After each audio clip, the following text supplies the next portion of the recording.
Hello, hello, welcome and good morning. So if you're just entering the Zoom room, feel free to introduce yourselves and also mute yourself.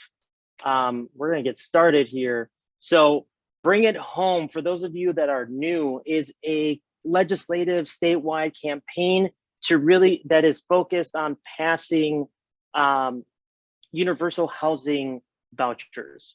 And that is going to create some really awesome rent stability for everyone. The 550,000 cost burden renters throughout the state. And it has been an initiative of over 40 different organizations. The campaign has been growing. It's growing on a daily basis, right?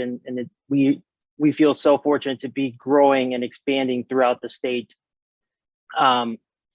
Yes, and with that, we have some legislative updates, right? Last or 2 weeks ago, yeah, on the 19th, we had a rally and it was super awesome. We got to see so many cool people. We had over 100 people show up in person, and we had over 40 participants on Zoom. So thank you so much for those of you that attended and were super engaged. We also were able to deliver some letters to both the governor's office and Senate Majority Leader's Jeremy Miller's office. And thank you so much for those of you who participated in that. We have seen the momentum rise throughout the legislative session, and we see that through new organizations joining us, wanting to be part of the campaign. And it's been awesome to see that, right? We recently were endorsed by a coalition of over 14 organizations called Equity in Place. And that's super awesome because they're an amazing coalition, really pushing for the same values and for the same Bring It Home Minnesota, right? Same legislation. So on the ground, what is happening, right? So this session has been a roller coaster. We've seen the plans by the DFL, really evaporate, right? So far, but I think we're still really pushing to meet with legislators and top leadership. We have submitted a new request to meet with the governor, so we hope that is really fruitful.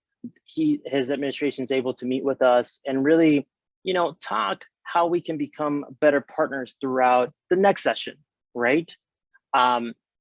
We have also started conversations with the Senate, and specifically with Senate Majority Leader Senator Jeremy Miller's office. So today we're actually going to be meeting with this office. So that's really exciting, right? So we're trying to engage both political parties and everyone, both in the Senate, in the House of Representatives, right, and with the governor's office. So that's really awesome because this is our pivot right now, right? We're in this stage where the legislative session is about to end. And so we can't really do much with Bring It Home at the moment, but we have to understand that it's a great place right now to be and really strategize, plan out what we're going to be doing over the summer, what we're going to be doing for 2023. And this pivot comes with the realization, right, that folks need to continue to be educated. We need to be really reaching out to folks in greater Minnesota. And I think that's going to be something that we want to be doing because what we're learning right now is that in every district, there are cost burden individuals. And it goes beyond just Democrats or Republicans, right? It's statewide. It's a whole issue. So stay tuned for more volunteering opportunities later on in the summer, and hopefully we can get more folks involved in the upcoming legislative session. But definitely in the summer, we're going to totally be reaching out, seeking volunteers to really push forward, bring it home. So we are going to move on to a really awesome panel that we have. It's an organizational panel, and what we want to do is really get to hear from folks on the ground and hear like what they're working on and why Bring It Home is important for them. So let me introduce Rebecca Schneider. She's from Beacon Interfaith Housing Collaborative, Autumn DeLong from Aon, and Ray Camper from Urban Homeworks. And let's see if we can highlight them. And is Ray here? I am here. All right, sweet. Let's see.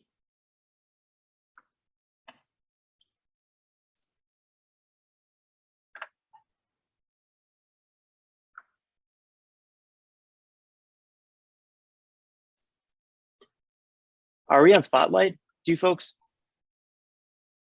Are we in there right now? Right now, you, Autumn, and I are, but not Ray, I think, from what I can see. Yeah, let's see. There we go. Awesome. Well, thank you so much, y'all. Thank you for joining us today at A Rent Is Due. And I'm gonna let y'all like introduce yourself really quick, you know, your name and what your role is in the different partner organizations of the campaign. I'm gonna start with you, Rebecca. Sure. My name is Rebecca Schneider, for those of you I do not know. I am the shelter program manager for Families Moving Forward. I've been with Beacon for nearly 6 years now. And my focus is really on our shelter work and how we can make sure that families can move into stability from shelter. And that's how I know many of you on the call as well through that program. Let me pass it to Autumn. Yeah, thanks, Rebecca. I'm Autumn. I am the community engagement coordinator for Aon.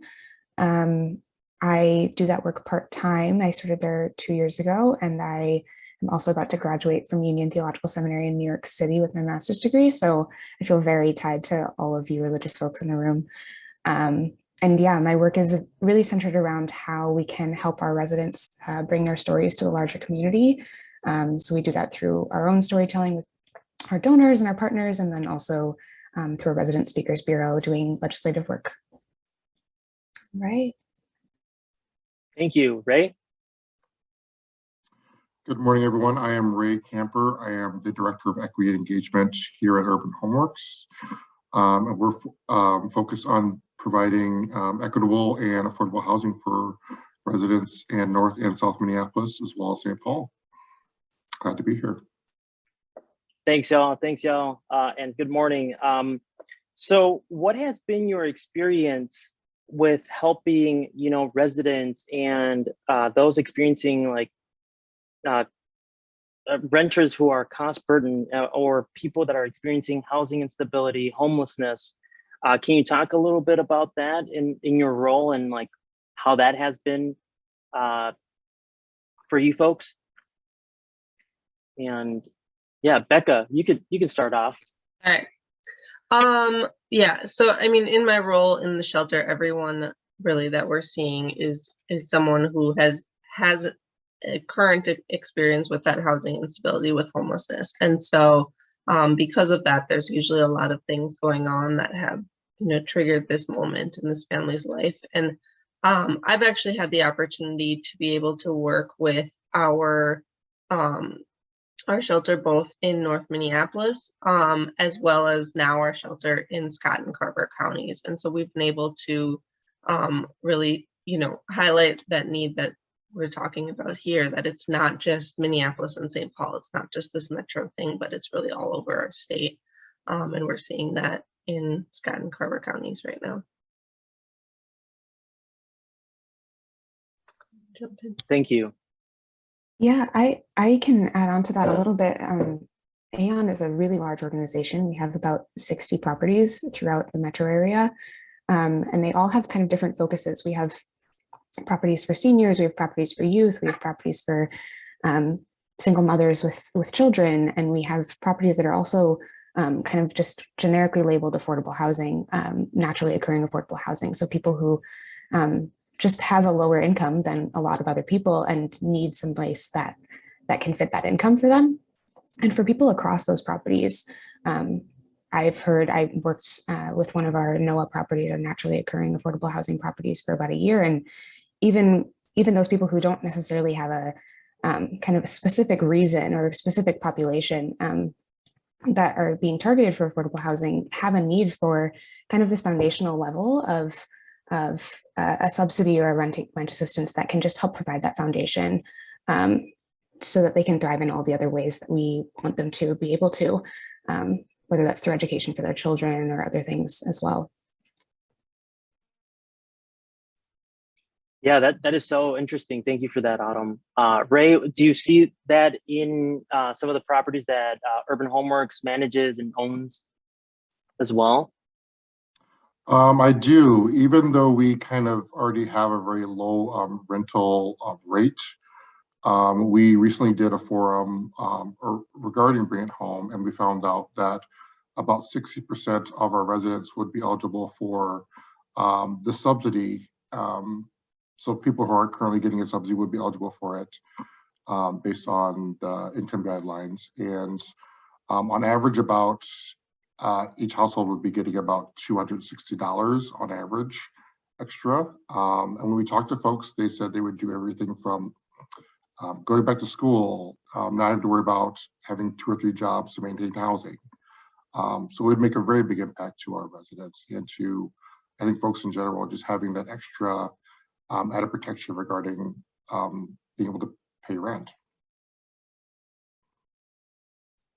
Yeah, and so you've all of you have either seen like the need for a program like Bring It Home Minnesota, but also have dealt with folks that have received rental assistance as well. And how has that really benefited them, or has there been a difference in their life with rental assistance? So in my world in shelter, a big thing that rental assistance can do is actually just significantly decrease that shelter time. Shelter is really hard on families, really hard on people. I mean, it's a really stressful time, and it's a long time to be in this unstable situation. And so seeing a significant decrease in that length of stay for families who are able to get subsidy and able to get those things together. I mean, there's many cases where we know for a family that it just wouldn't be possible for them to move out without some sort of rental assistance. Often a single parent, with young children, you just can't get enough daycare hours in some cases to get the amount that you need to pay 3 times the rent and get approved for a new place. And so they're waiting on wait lists and on, lists to get subsidy or affordable housing of some kind for months and months in shelter sometimes. And so having access to, knowing when someone comes into shelter that they will have access to rental assistance and that we just need to get that process rolling would be a huge benefit to us getting things moving for families and seeing that stability last as well. Yeah, thank you for that, Becca. Autumn, have you seen any like really awesome success stories like over at Aon? Yeah, absolutely. I mean, there's obviously the success story that we keep talking about with Bring It Home, our resident Linda. She's a senior who went through a really, really difficult divorce and lost all of her savings in the settlement, and was homeless as a result of that. And when she found a place to live that would be affordable for her, she still only had $300 left after the rent. And so when she was able to get a subsidized unit within that same building, it has completely changed her outlook on life. She has had all of these opportunities to grow and learn. And she even talks about like, this is the first time she's had friendships, just because she has had this period of her life in which she was so stressed and so burdened by needing to be able to make it through each day, make it through each month. that she now has the time and the ability to make friends. And that's, I mean, in my mind, that's just such a huge shift mentally and emotionally. And it's quite obvious when you see her, when you talk to her. I'm sure many of you have heard her speak, just how much of an impact that's made on her. But yeah, truly, there are residents all over our 60 properties who have been positively impacted by having rental assistance at that base level, and just being able to know that base level will be provided for them. Thank you. And Ray, you know, was it, yeah, 2 weeks ago, I attended your forum and I heard some powerful stories. I mean, not just like one or two, but it was like 6 or 7. Mhm. And I mean, it was, you know, this is what Urban Homeworks was able to help me with. And like, you know, and they also spoke about how, I mean, Bring It Home could really make a difference for them. Yeah, exactly.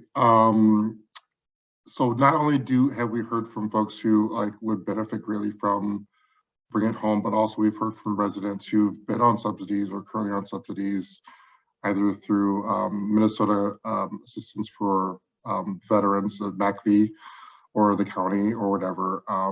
And we have residents who've been in our properties for 10 to 12 years because of their subsidy, because they've been able to have that stability in housing.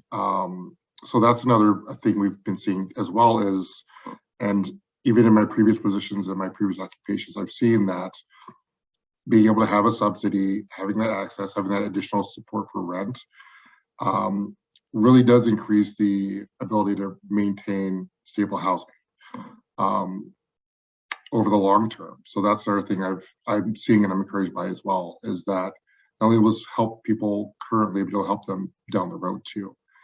And we all know that keeping people, you know, housed is much less expensive than the shelter process, the relocation, the rehousing process for folks. So yeah, that's what we've been seeing over here. So. Yeah, thank you for that, Ray. And you do mention like both like the shelter program, right? How it could be very beneficial, right, from the start if folks are going through crises. But then there's something else that's needed, right? Something like Bring It Home, this rental assistance, and then after Bring It Home, possibly, right? Then like there's another level that like folks can reach, and that could be possibly like home ownership, right? But definitely there's a missing component right now, correct? Yes. Like, do you folks see that in, for example, I mean, like you folks work in slightly different sectors of like this housing world, and I mean, Becca, do you see something like after shelter? What do like folks usually go, or like how? What changes? What changes? I mean, like in a sense of what can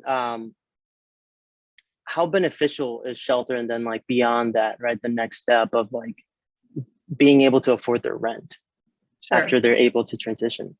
So for me, I see shelter, right? Shelter is that emergency option. It's supposed to be this short-term, limited thing that you know, in my case, families will come to when there's no other options. And so in my experience, you know, everyone usually goes through their network. You go through your family and friends and everything else.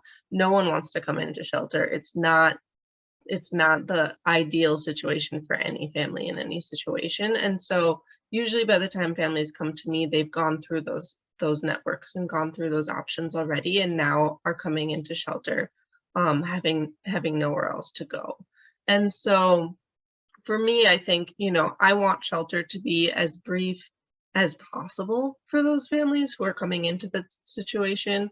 It's not somewhere that they want to be. And so I want to make sure that as much as we can, families are moving out as quickly as possible, but also as sustainably as possible, right? So we don't want families to be moving out quickly thinking, you know, in a situation where they could end up falling behind on rent again in a month or 2 months.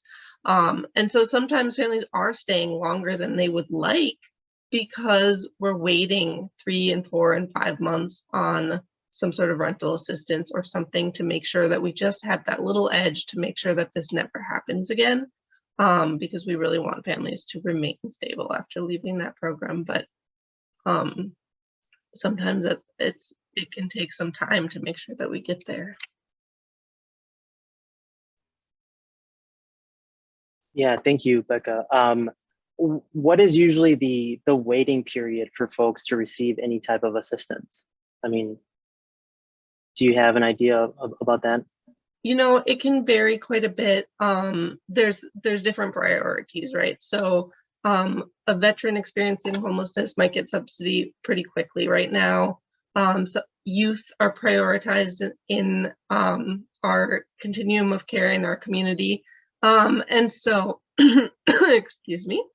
And so, a youth experiencing homelessness or a youth family might receive some assistance a little bit more quickly. But they're in cases where, there's not a diagnosed disability in a family and there's not a significant long-term history of homelessness, it's not even probably an option right now, right? Like it's not even a length of time. It's that they might be in shelter over a year if that was what we were waiting for. If we were waiting for them to get that rental assistance in some way. And so then we're looking at what are those other options in the community that we can look at, or is there other locations we can look at? Because there just isn't, as we know, that's why we're here, there isn't enough rental assistance for everyone who needs it and everyone who qualifies. I think probably, and I haven't run this number, but probably 100% or very near 100%, right, would qualify for Bring It Home, who come into our shelter program. And it's nowhere near 100% who leave shelter with rental assistance right now. Yes, thank you for that, Becca. It's so refreshing to hear. This information, right? Because it really it's eye-opening. Do you folks have any last remarks that you want to say to this group of folks as we are learning about what people go through and why the need of Bring It Home is so dire? Yeah, I guess I would just say in my conversations with our many residents who are part of our Speakers Bureau who share their stories with the larger community, the money is tight and incomes in this state are not high enough on the whole to pay for the rent and all the other things that need to happen. Just systematically, that's where we're at. And so, for residents like Linda who have $300 left at the end of the month after they pay their rent, $300 is not a lot of money. It does not go that far. And so, there are residents all over the state in all sorts of different personal situations who would benefit from, I think you said, Ray, it was $260. $260 would go so far in helping, that would make the what's left over at the end of the month $560, and that's nearly double. And so I think just knowing some of those numbers and knowing what people are going through in their day-to-day life and choosing, I had a resident say last week that she was trying to choose between giving her son a birthday present and giving him a full week of meals. And I was like, that's those kinds of decisions are the decisions people are making every day. So yeah, I just think it's clear to me how big of a difference that kind of foundational support would make. And I'm really grateful for all of you here today and on all of these calls every month for your support.